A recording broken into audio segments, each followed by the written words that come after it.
Hi, everybody. Welcome back. We are here for another one of your questions about work. And for those of you who are here for the first time, I'm Roy. I'm a startup investor in the future of work, and we invite expert guests in to give us quick perspectives on things. And so here today, we've got Dr. Mark Goulston, who's had a fascinating career, both as a medical professional, mental health professional, and working in the FBI, doing hostage negotiation training, and most recently as an author. He'll tell us about that. And so, Mark, the question is, we've all had these situations where we're dealing with somebody where we just feel like we can't win, and they behave in a way that's so difficult that it is just excruciating. And so the question is, if I'm trying to deal with somebody like that at work, what do I do? And thank you for the perspectives. Well, the first thing you should do is take out a piece of paper and on the left side, write down the names of all the people that drive you crazy, all the people that try to bully you. And they can bully you by yelling. They can bully you by being sullen. They can bully you by whining and complaining. And they drive us all crazy. So list all those people on the left side, draw a line down the middle of the page, and on the right side, write down all the people you're grateful and thankful to, because one of the things we often do is we ignore those people. We fail to thank the good people because we're so busy being wrapped up with the people on the left side of the piece of paper. And then what you want to do is never expect the people on the left side to behave themselves if they're trying to manipulate you or maneuver you. What that means is, when you're with them, hold a little bit of yourself back. And if it goes well, that's gravy. But if it doesn't go well, hold a little bit of yourself back, because one of the ways these people bully us is will be calm. Sometimes they'll be charming. They'll anger us. And then they'll push us into our rage. And if you're uncomfortable with rage, you'll go off balance, and that's when they go for the jugular. There is a story that I shared a bit of it with you, Roy. Yeah, tell us. Yeah, I would say 80% of what I know about difficult people I learned on one day, September 6, 1995. Okay. And you may or may not remember, but there was a little trial that was going on. It was called the O.J. Simpson trial. Oh, I remember. I had one of my generational moments at work was when a person in their 20s a few years ago said, "Oh, I've heard that was really hard for the people who lived through it." I was like, people who lived through it? But yeah, she was 2 or 3 years old or something like that. So, and still, obviously now here in the workplace. So I definitely remember in the white Bronco and all that. So I'm on the same page. Well, there you go. So people are familiar with the trial, and they've had recent movies about it, but there was a character in the trial named Detective Mark Furman, and he came in towards the end of the trial. And on September 6, 1995, he took the Fifth Amendment to not incriminate himself. And everybody in the world watched that except me, because I was sequestered in the top floor of the criminal courts building, because F. Lee Bailey, who was with the defending O.J. Simpson, had accused me of coaching, drugging, or doing something with Mark Furman earlier in the trial. In fact, I got subpoenaed earlier in the trial, but the subpoena conveniently went to the building that I was in that fell down in the earthquake the year before. So they couldn't find me. I have a copy of the subpoena. It went to this address, and that building doesn't exist. So they couldn't find me in the middle of the trial, but this is towards the end of the trial. So there I am, sequestered in the top floor. And there's something a little bit crazy about the way my mind works. I put myself in incredibly difficult situations, and just at the point when I'm going to panic, I never panic. I get smart. I think I may have narcolepsy or something. So there I am, sequestered. I don't know what's going on in the courtroom. And it's 7 p.m. when F. Lee Bailey and one of Johnny Cochran's partners comes up, Carl Douglas. And I'm there with one of the prosecutors, a fellow named Bill Hodgman, who was originally there with Marcia Clark. And what I learned about difficult people in F. Lee Bailey is that he was going to charm me, he was going to frustrate me, he was going to anger me, and then he was going to outrage me. And so when he came into the room, I have a way of grabbing onto people's eyes. Like right now, I'm holding onto your eyes, and I can move my head wherever I go, and I'm still holding onto your eyes. So he sits down, and I hold onto his eyes, and he says, Dr. Goulston, we don't know what your role is, but we know you've been here at various times during the trial, and we're here to talk to you about Detective Mark Furman. And Roy, here's something I learned about the power of innuendo. When someone makes statements like that, they're wanting you to go, because then what they do is they reel you in, outrage you, and get you off balance. So he was making these statements, and instead of going, I looked at him and I blinked. I didn't say anything. And this went on for about 5 minutes. Mm-hmm. And then, see, you did it. I got you. I hooked you there. So I'm holding a piece of myself back. Don't worry. There you go. So Bill Hodgman says to me, Mark, you haven't said anything. And I looked at Bill and I said, he hasn't asked me a question. And then I looked back at F. Lee Bailey, and he flinched a little bit, and he started asking questions. And he picked up speed, and he tried to frustrate me and anger me. And he reached a point, and I'm holding on to his eyes the whole time. He says, so you're here to say that you didn't do anything to coach or medicate or do anything to affect the testimony of Detective Mark Furman. So he's going to hit me with the, that accusation. Yeah. And so he says that, and there's like 4 people in the room, and I just look at him, and I haven't taken my eyes off his eyes the entire time. And I count to 7, and I go, and it was like the E.F. Hutton commercial. They go, what? And they all lean in, and I'm thinking, ooh, this is working well. So I just count to 7 again. And then I said, Mr. Bailey, and I hooked him in. He went, Mr. Bailey? I said, I said, my mind wandered the last 5 minutes, and it sounded important. Can you repeat what you said? You were just messing with him. And he said, what? I said, yeah, my mind wandered. I don't know if I can get my car out of the parking lot because it's been locked. And, but it sounded important. You want to run it by me again?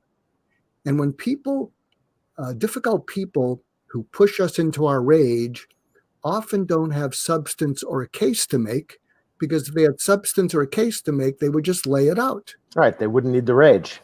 They wouldn't need to. And so let me ask about that, just to make sure I understand practically. When you say hold something back, what in practice does that mean? Does that mean avoid letting yourself get drawn into the moment and allowing your emotions to guide you in that moment? What does that mean?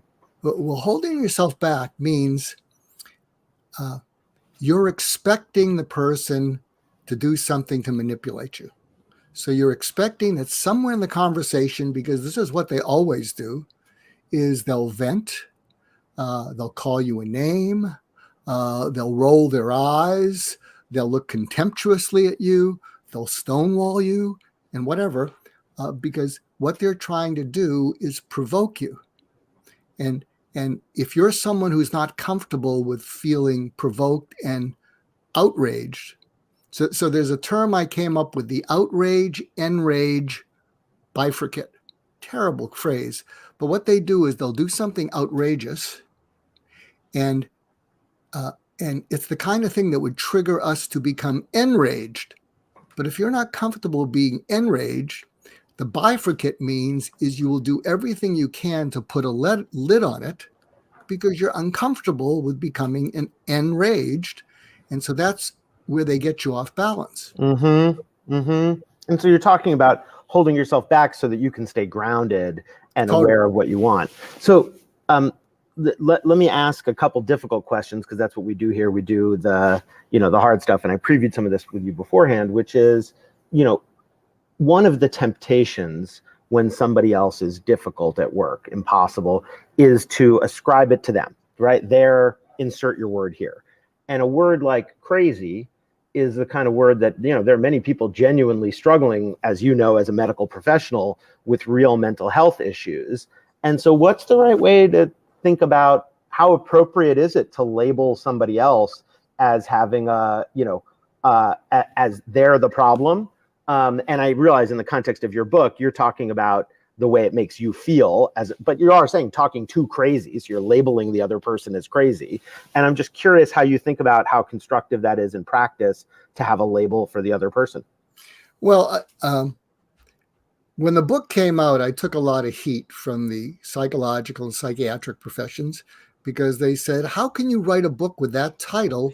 We already have enough problems with stigma. And I think probably a more accurate title would be talking to people who drive you crazy. But in this day and age of short titles, 3-word titles, talking to crazy grab people's attention. And what I would say to people is I'd say, it's about people who drive you crazy. Have you read the book? And they said, no. I said, it's not about mental illness. I mean, there is a final chapter in the book that talks about it because I'm very compassionate towards people with mental illness. One of my specialties, which you didn't mention, is I was a suicide prevention specialist for 35 years, and none of my patients died by suicide. And it's because I created an approach called surgical empathy, which is for another show, in which I would go in and when they're in the dark night of the soul, holding on to death as a way to take away their pain, when you insert empathy there, they may let go of death and grab on to feeling felt by you. But that's a whole other show. So I'm very sympathetic to it. And it got a lot of attention. And in fact, I spoke in Moscow because several of my books did well in Russia. And I headlined with a Nobel Prize winner, Daniel Kahneman. He wrote Thinking Fast and Slow. And when I got there, I said, "What? I'm just a shrink from California. Why do you have me with a Nobel Prize winner?" And they said, "His book did not go viral, doctor," because the Russian edition of Talking to Crazy was How to Talk to A-Holes. And it went viral. Moscow has all kinds of kiosks. I'd go into the bookstores and I'd say, "Do you carry my book?" And they'd say, "Oh, it's the guy who wrote Talking to take a picture with us." So, but yes, crazy. It's not meant to offend anyone. But it is made to grab people's attention so we could have a conversation. I think that's probably, the fair version of their beef with you was, looks like you did something that may contribute to a stigma in order to sell books, because that's how you sell books. And also just say, as a person who has struggled with, loved ones and suicide, that I'm grateful for the work you did. And also, I don't want anybody who's listening to this to walk away with the implication that if only somebody could have gotten some magical treatment, that your treatment may be very effective, that they, could have been saved, because I think people are, struggling with a lot of circumstances that maybe can't be overcome. Let me ask one last question, which is, it's easy for two people like you and me who are secure in our careers. I assume you feel that way. You certainly seem to have had success. Also, we have certain societal privileges, right? We're men, we're white, to say, okay, we're just going to hold back in this way. For people who may not feel as powerful, who may feel, even more powerless, it may come from an underrepresented background, or for whatever reason, psychologically, they just feel powerless. To what extent, if any, does the advice differ for those people? Well, there's a saying, and you probably know the reference, but there's a saying, where there's a will, there's a way. And it's actually backwards. Where there is a way that is doable by regular, normal people, you don't have to be an expert. Where there is a way that is doable by you, you will find the will to do it. So the way I'm describing is, if in your mind's eye, you can picture those people pushing you into your rage. And there's a phrase I like, poise begins with a pause. And poise is great. We don't see enough of it. And so knowing who those people are, whenever they do that, you pause. And there's a bunch of responses. You can say, "Could you say that again?" Mm-hmm. Another thing you can say is, and this is where you bury your neck a little bit, you can say, "Could you say that to me in sort of a different voice? Because the way you said it got me all agitated and I missed the point. But could you run it by me again?" in, a different voice because, I got all agitated when you did that. Or actually the easiest way and the simplest way, but you need to have a little bit of self-confidence, is when they say it to you, you tilt your head and you go, huh? Yeah, that's good too. That's good too. I really appreciate that. I think those are practical tips. I'll just also add, if just because the topic came up, if anybody is struggling with, with self-harm issues, this is the number for the National Suicide and Crisis Hotline. And again, Dr. Goulston, I'm grateful that you did that kind of work. And now that you're helping us all to thrive at work, I encourage people to watch, your talks where they can find them and to buy the book. And I'm curious if you have any parting thoughts before we wrap. Yeah, I'm going to pivot here because my real passion is teen mental health and suicide prevention. And whenever I have a platform, and I'm taking the platform now, and if you're a parent who's worried about your kids, I'm going to give you 4 prompts to open up your kid you're worried about. Love that. And here are the 4 prompts. And you do this when your dad in me is listening carefully. Well, you do this when you're doing an activity together, because your teenagers do not like heart-to-heart talks that you initiate. It's nails on a chalkboard. So when you're driving somewhere, you're doing an activity, here is the script. You can modify it, but you could take the script totally. What you say to them while you're doing that activity is, you could say, a lot of us parents are worried about our teens, because we don't know how the pandemic's affecting them. We don't know, with all the news, the shootings and everything. And I'm one of those parents. Can I just run some things by you? So hopefully they'll say, okay, Dad. And the first question, there's 4 prompts, is, at its worst, how awful are you capable of feeling about your life or yourself? They're going to go, what? Yeah. At its worst, how awful are you capable of feeling about your life or yourself? And they might just say pretty awful. And you can say pretty awful or very awful. Get them to talk to you about it. Second prompt, when you feel that way, how alone do you feel? Pretty alone or all alone? Okay, Dad. Okay, Mom, all alone. Yeah, tell me about that. Third prompt, take me to the last time you felt that. And they're going to go, what? Or they're going to go, WTF? And you say, yeah, was it 2:30 in the morning a few nights ago? We heard you in your room. What was going on? Yeah, I couldn't get to sleep. I have this exam, and we heard that. What happened? I couldn't get to sleep. I felt like kicking the wall. I felt, what'd you do next? I looked for your cough medicine. I couldn't find it. What'd you do next? I thought it was going to go out of my mind. And then then the sun rose. And here's a magical thing, is that when they tell you about it and you can see it with your eyes, they re-feel it, but they're not alone. And the fourth and final prompt, and if you do this and you lean into it, as opposed to just checking the boxes, and you keep them talking, is you may have earned the right to eye contact. And you say, honey, look at me. What? Yeah, look at me. I have a favor to ask you. What?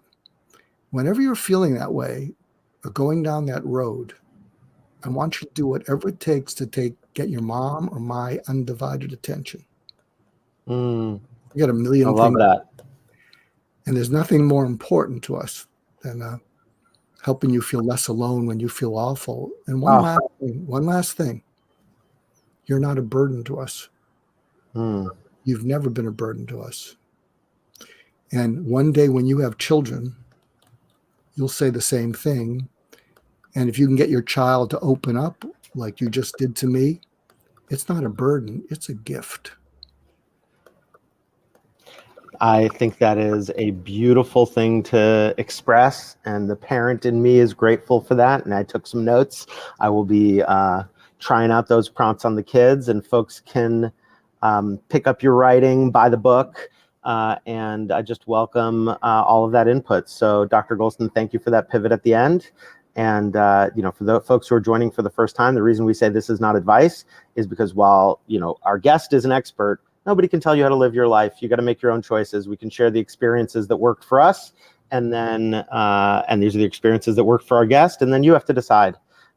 And so thank you very much, and to be continued. Thank you.